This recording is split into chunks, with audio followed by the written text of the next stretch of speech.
I hope you guys are having a great day, great week, wherever you are, whatever day it is for you. As always, actually, I can't say that right now because it is Thursday. It is not Friday on the podcast. We're doing those single one-off Thursday episodes, but either way, it's a good day because we got Chris Williams with us here on the show.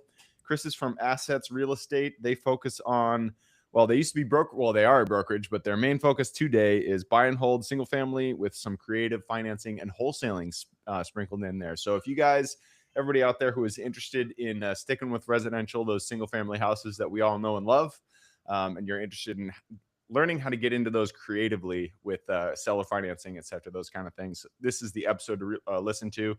Chris, I'm excited to hop into this. Thanks for hopping on. Yes, thank you for having me, Gabe. Definitely excited to be up here and definitely excited to talk to your audience and be able to share some value with them. Cool, man. I told you before we got on here, we always like to start with stories. We like to hear how people got to where they are. I'm sure you got a good one. Why don't you tell us how you got here? Yeah, of course. So I started in real estate about 6 years ago when I was 20 years old. So I started out a bit different than many other investors. I started out as a real estate agent. It's funny. I actually found out about real estate investing before I became an agent. Hey, Chris, real quick, I'm going to ask you just to physically move your body just a little bit farther away from your mic. It's creating a little bit of a distortion there. That's good. Okay, sorry. Yeah, that's better. Okay, perfect. So I found out about real estate investing before I became an agent. And I thought at the time you had to have just a ton of money. You just had to have like hundreds of thousands in the bank. And mind you, I'm 19 years old at the time. I'm like, man, I have 37 cents in my account. Like, there's no way I can purchase any properties. So I was like, okay.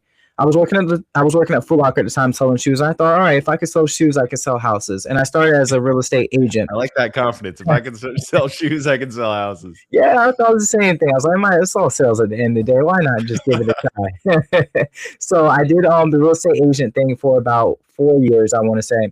And then investing just kept on popping up. And my first brokerage that I was at, they actually told us to stay away from investors. So I really didn't deal with investors at all because that's what they told us to do. They told us to stay away. It was a waste of time, a waste of your resources.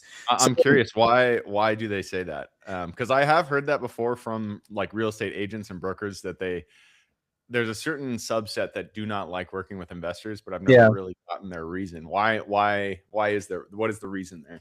Yeah, the way it was explained to me was more so the investors that would reach out to you would be like, let's say, beginning investors. And, like beginning wholesalers, especially, is maybe a person who watches a YouTube video and they say they're an investor. So in that sense, yes, I could definitely see how it would be a waste of time.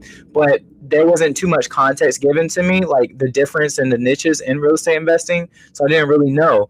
Versus when I was able to get into different opportunities in real estate, then I started seeing other like real big time investors. I'm like, okay, like this makes a lot of sense to work with them. So I got connected with some pretty good investors in the area, and they were purchasing a lot of properties. And from them, like whether we were doing novations, whether we were doing flips, things like that, I was able to scale my real estate business significantly. So I'm like, okay, this is cool. Working here and like seeing how much money they're making, but they were also encouraging me to do it myself. Now, honestly, Gabe, I was scared to do it. I'm like, man, I'll just let y'all do it. I don't exactly know how I'm gonna do it. Like, I'll just stick to this real estate agent stuff. But they're saying you're gonna make so much more money if you just do it yourself.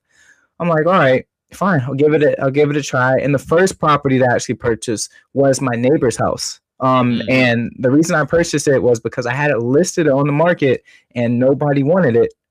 And I was just like, okay, instead of just having it sit for forever, I already spent this money marketing it. Let me just buy it myself. I already been learning these things about investing, and I purchased it via creative financing via the subject to method. And that was my rental property. Very cool. Very cool. And I do like, that was essentially an expired listing, a dead listing. Yep. And that strategy for finding deals is a good one because 100%. Those deals that have been sitting on market, sometimes they sit there for 6 months, like just an insanely long amount of time.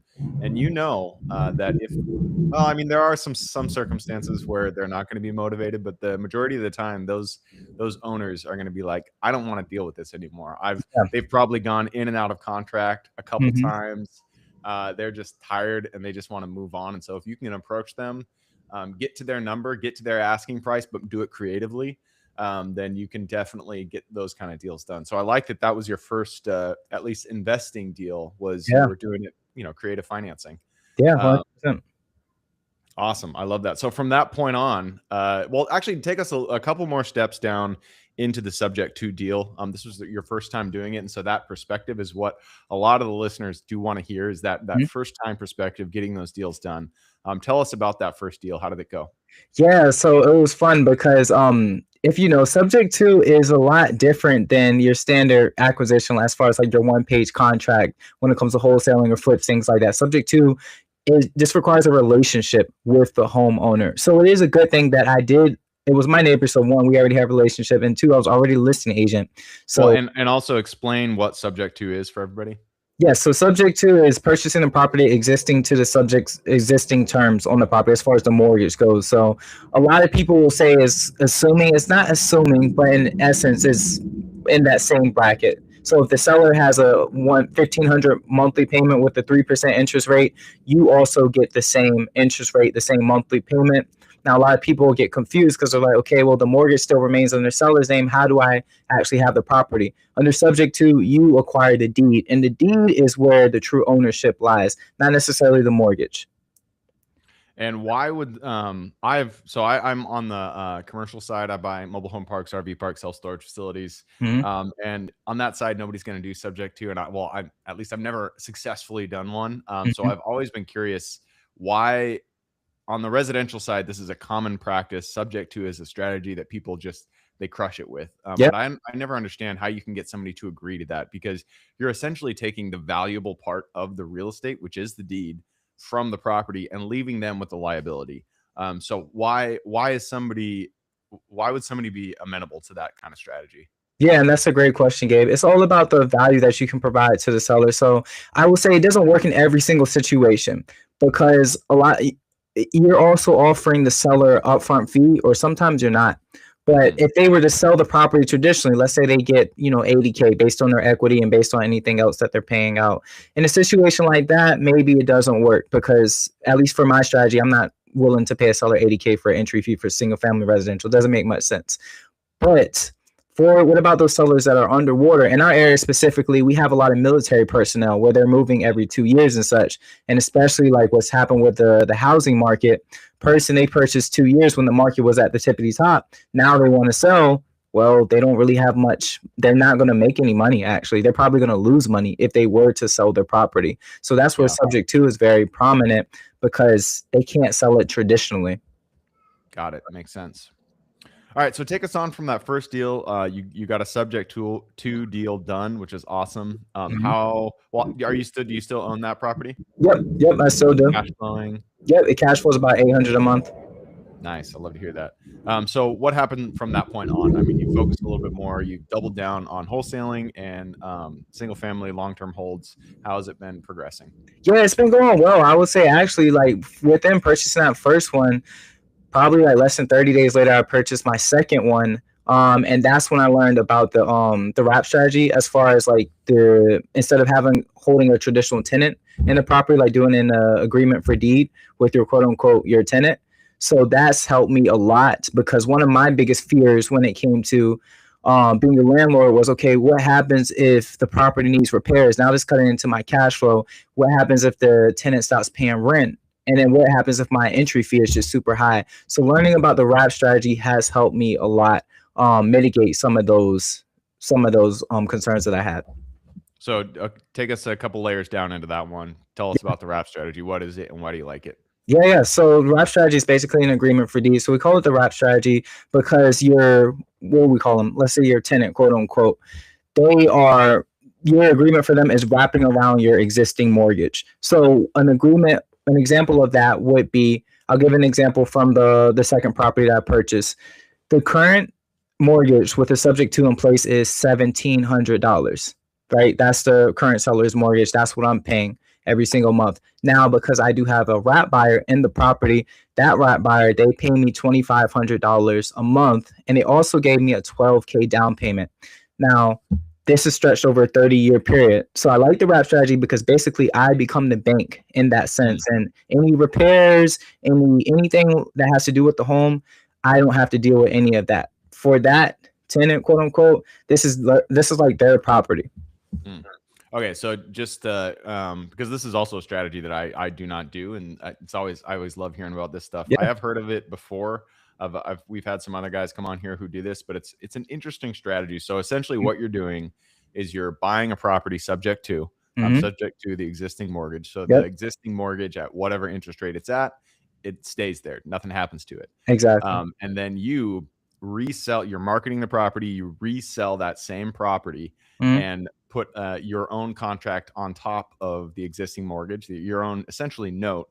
Or wait, is it like lease to own, or are you putting a mortgage on top of the mortgage? It's basically a mortgage on top of the mortgage because instead of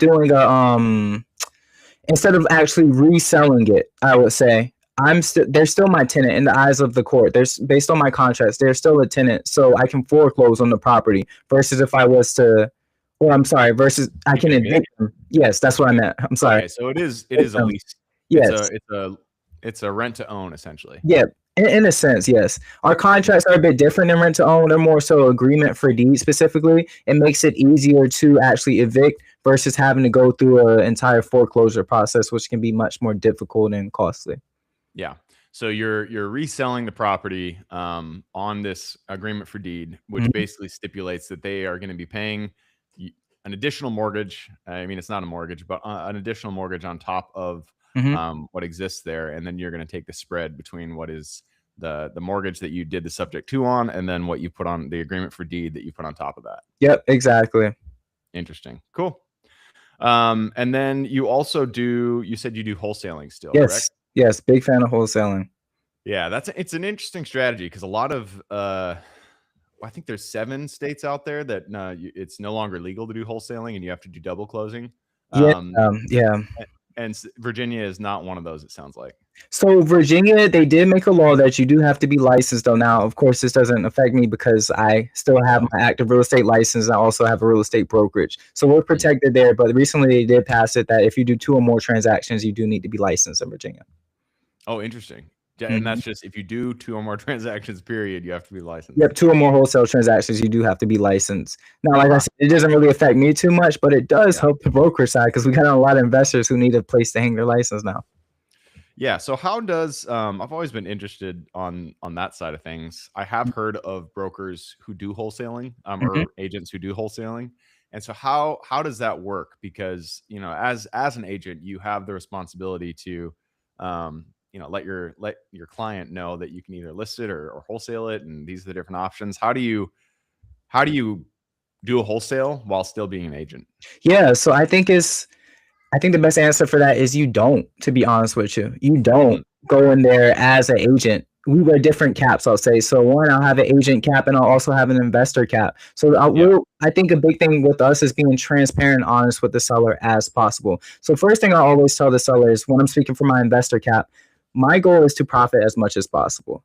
Now, I want to help you, of course, but we need to profit as much as possible. And when you can start the conversation like that, they're very understanding versus if you're going in there and you're kind of like, oh, I just want to sell your property such and such. Well, they can get confused because they're like, okay, well, what's going on here? So I think it's very important to be very transparent up front with them. But now, you do need, I think per the law, you do need to tell them that you're a broker, correct? Yes, of course. Yep. And that's always included in my contracts and plus in my initial acquisition appointment. Not only do I tell them that I am a licensed agent, but I also own a brokerage. I'll give them the links and resources so they can check us out. So we're always very transparent and honest with any seller. Yeah, that makes sense. And so why do you prefer wholesaling over listing and getting your listing fee? Oh, it's much larger gains, I'll say, as far as much larger fees, or not fees, but assignment fees are much larger than commissions. So for example, our average sales price in this area, let's say about $300K. 3% commission of that is $9K. Now, thankfully, because I do own my brokerage, I'm able to get 100% of that commission. But a normal agent, they have their agent splits with the brokerage. So after all the splits, they may be walking away with 50% of that. So $4,500. Really? I didn't know. Yeah. So agents only get 50% of the sale? I would say averaging it out. It can depend. I would say 50-50 is very typical, 70-30. 90-10s and 100s are usually reserved for the top agents, I will say. But yeah, 70-30, 50-50. So let's say they walk away with $5K. That's what a typical agents walk away from an average price home. But the average assignment fee for a wholesale on the low side, I would say about 10K. My average is around 35K, give or take. Yeah. So much larger on that side. So let's talk about marketing. That is something, I mean, if you're doing wholesaling, that is the name of the game is marketing. And so how do you go about generating leads? Yeah, my biggest one, honestly, is social media marketing. So as of last year, I started getting more into systems and getting into a little bit of paid ads and things like that. But what's worked for me has just been social media marketing. Not even marketing like super aggressively, but just dropping hints here and there, like posting my normal content saying, hey, if you guys know of any distressed properties or know of any properties that look like they need a lot of work, let me know. I'll pay cash for the property. And also speaking to my audience, letting them know I will pay them a finder's fee, just simple finder's fee of $1,000 or whatever it is for sending me a property if they can connect me with the homeowner. Interesting. Okay, so it's literally organic posting going out there. Is it Facebook or what platforms are you using? Instagram. I use Facebook also, but I've seen the most success from Instagram specifically. Yeah, Facebook it's an interesting, this is completely unrelated, but Facebook is interesting because I feel like it was the biggest and is the biggest social media platform, but I just don't hear of people using it that aren't in real estate or in, real estate people. They're all out there, they're in their groups and they're talking, but like Facebook, I feel like is only used by the boomers. But that's where a lot of people hang out that, boomers own a lot of houses. So yeah, I would say Facebook was great. Like for my dispositions, I'll just put it on Facebook, to be honest with you, and usually get some hits off there. Yeah, for sure. So Instagram, though, when you're talking about generating leads, Instagram is the one that you do. 100%. So you mentioned you liked building out your systems. You're really trying to build this into a machine that kind of brings you leads, and then you can distil them pretty easily. So talk about that machine. What are the steps that you have to turn those social media leads into clients and then into sold deals? Yeah, exactly. So what we try to focus on is the automation of it, because I realize I can't do everything myself. Like I can't manually send every message. I can't manually follow up all the time. Now I can, but if I really want to scale it up, then I have to use the system. So what we've set up in place has been specific automations and certain triggers. So for example, if we say, all right, we post a post or we make a story and we say, okay, if anybody has any properties that they want to sell us, DM us the word home. Now, the moment someone DMs us the word home, what happens is the automation now goes into effect where a certain sequence happens, whether it's a follow-up, whether it's a call, whether it routes to the ISAs to call, whether it routes to me to call, whether a notification is sent to my phone. But there's a certain sequence that happens with every single step of the process to make sure that no balls get dropped as far as any leads coming in. Yeah. Are you guys, we've used AI receptionists in the past for our own businesses. Is that something you guys have played around with? I haven't necessarily gotten to the AI receptionist yet. I've done a few examples and done a few modules of them, but I haven't. I mean, we have ISAs right now, inside sales agents like VAs from the Philippines, and they work pretty well currently. Yeah. Cool, man. Well, hey, I just took a peek at the clock. It looks like we have run it down, so it's time to jump into the quick question round. You ready? Let's do it. Let's do it. Starts with education. It could be any form. It could be a book you've read, a movie you've seen, a conference you've gone to, mentorship program you've been a part of, anything like that. I just need to give the listeners one recommendation for real estate. The book Wealth Without Cash by Pace Morby. Say that again. The book Wealth Without Cash by Pace Morby. Wealth Without Cash. Yeah, Pace, he's the one that's really into creative financing, isn't he? Yep, exactly. Yep. Very cool. All right, next question is for your younger self. Let's go back to the Chris who was just doing that first subject to deal. I can't remember what year you said that was, but go back to him, look him in the eye, give him one piece of advice moving forward. That's good. I would say one piece of advice for the younger Chris is be fearless. Don't be afraid to make mistakes. Just do things. Just try. And you can't really go wrong buying real estate. So just buy. I like it.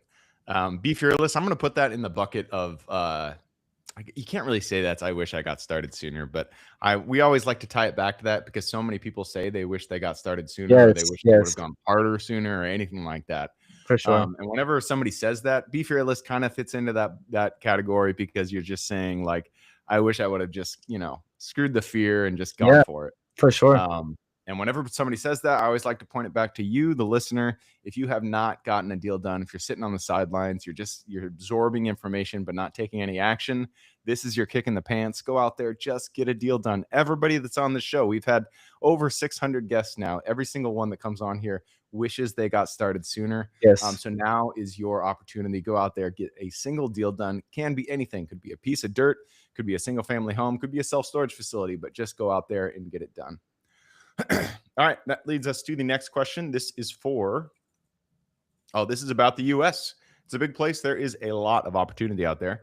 Give me the single metro you're most excited about investing in today. The single metro I'm excited about, I would say the hometown, my area, Hampton Roads in Virginia. I really am excited about it because it's a transient community, meaning we have so much people moving because of the military specifically.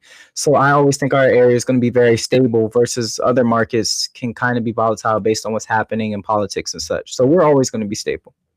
Yeah, military base areas or areas surrounding military bases are very stable. Yes. Military bases generally do not move. Yeah. Sometimes they get closed down, but generally they are there. They're a huge employment base. Yes. And so, yeah, great suggestion. Next question is about, we've already talked about this a little bit. In fact, so much that I'm going to skip this one. I was going to say your favorite way to find leads, but you've already mentioned social media is your bread and butter when it comes to lead gen. So Yep. Question after that is about lessons learned. Not every deal we get into goes the way we expect it. In fact, pretty much every single time something's going to go wrong, and that's when we get to learn a lesson. So what was a deal that went a little bit sideways for you, and then what was the lesson you pulled from it? Actually probably a deal that I just finished up with, which was a BRRRR. This is my first time doing a BRRRR. And what I did, because I was doing so much at the time, I didn't underwrite my deal properly. Well, I did, but also I didn't negotiate the seller down to where I should have. And that came to bite me in the butt with me having to bring more out of pocket to finish the deal than in which I expected. Versus if I could have just got the seller, $20K lower, which he was willing to do, I could have saved a lot of money, saved a lot of headache, and saved a lot of time. So I would say the lesson underwrite. No, I didn't mean to jump in there. I was just going to add on when you guys are negotiating, be ruthless in negotiations. Yes. And the reason I say that is because each party on both sides of the table it's their job to be ruthless, because the correct sale price is where those parties meet, where the lines meet. And so if you're being kind in negotiations and you're trying to give them something, that really sways it in their favor. That is in a way that's not real, that's not accurate. So you're going to be the one that's getting stuck with a bad deal. And I even did that one of the first flips I did way back. It was like 2018 or something like that. It was a single family, and I was negotiating with this guy, and he wanted this price that was above what I thought I could offer, but I really wanted to get a deal done. And so I accepted it. Me and my buddy, we flipped it ourselves. And this was the last time we did that because we're horrible contractors. But in the end, we made $16,000, which, $16,000 to some people, no. It sounds good, but if you spend 6 months swinging a hammer and you get paid $16,000 that you have to split, so each partner got $8,000, you are kicking yourself. And that all happened because I didn't stick to the number that I knew was right. So anytime that you are negotiating out there, guys, just if you have a deal, if you have a number in mind that you feel like is accurate, do not sway from that at all. Don't give an inch in that number, because you don't want to be the one that's kind of left with the bag there. 100%. All right, that leads us to the next question. So we just talked about lessons learned. On the other side of that, sometimes things go right, and that is your highlight reel. That is the deal that kind of stands out in your mind as something that you enjoyed, and that kind of things went the way that you expected, and it stands out as your favorite. So what deal is that for you? Yeah, I would say going back to that second deal that I was referring to, the one in which I did the wrap strategy for. So for me to even acquire that deal, it only cost me $3,500 out of pocket just for me to pay my closing costs and the seller's closing costs. And my tenant for the wrap strategy, they gave me a $12K down payment. So my cash on cash return, which is amazingly high immediately, and then plus it cash flows with around $1,000 a month now currently. So I Nice. would say that was a huge highlight. Yeah, I love it. All right, next question. Oop, there we go. We actually already touched on this one a little bit, but I'm going to ask it anyways. This is about AI. We are a huge, I'm a huge fan of AI. I try to implement it in as many places as I can responsibly do so in my businesses. So if you're using AI, where are you using it, and how can you recommend people do it in their own business? Yeah, man. Honestly, I'm kind of basic. Like I'm a big fan of Chat GPT. Like I use Chat GPT every single day. I call it my personal assistant. Like I talk to it probably more than I talk to anybody else, to be honest with you. Helps me out with scripts, with SOPs, with even just different strategy. Like I'll input a problem and I'll say, think as a high level consultant. It's all about how you prompt Chat GPT also. That's a huge thing. And then it'll give me a possible solution, and it's really helpful for the business. Yeah. That's one way. That's one method that we don't generally talk about here on the show. Is using AI as kind of like your mentor, Yeah. or coach, or whatever word you want to use, but somebody who's guiding guiding your decisions. And it's like having a full team of research assistants on your side, guide, and you can just feed it information and say, hey, help me make this decision, and they'll be able to give you an honest answer that sometimes if you bring it to somebody with a lot of experience, that's obviously better, but AI is there that you can just pull it up and get guidance on the fly. So I love that. Yeah. All right, second and last question. This is about mentorship. So who was a key person that changed your trajectory, be it a mentor, a partner, broker, lender, whatever, and how did that relationship happen, and what'd you do to earn the trust? Yeah, I would say a key person that has changed my life has been a person. I mean, he calls me more of a brother, but I see him like a mentor. Is Geo Paradise. He's now we're partners in the brokerage together, but he's really the one who encouraged me heavily to invest in real estate specifically. He was one of the investors I first started working with. And I was content with like doing his deals and giving him deals, but he was like, no, you should be doing this yourself. Like, I want to see you making like this type of money and such. So just his advice, and he's always been willing to give me advice over the years and just help elevate me and put me in different positions. And I mean, honestly, how I earned his trust is I think just hard work and just showing up. Like I've always just been a hard worker, and even when I didn't have the knowledge, just the hunger to have the knowledge and be willing to ask questions. Nice. I love it.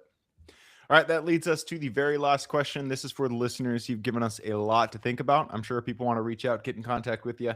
This is a two-parter. Where can they find you? And then what can they expect when they reach out? Yes. So you guys can find me on all social media platforms, including YouTube, Instagram, Facebook, and TikTok at I am Chris A. Williams. Don't forget the A. I am Chris A. Williams specifically. And on my platforms, I talk about all things when it comes to real estate or real estate investing. My specialize is really just teaching people how to make more money in real estate.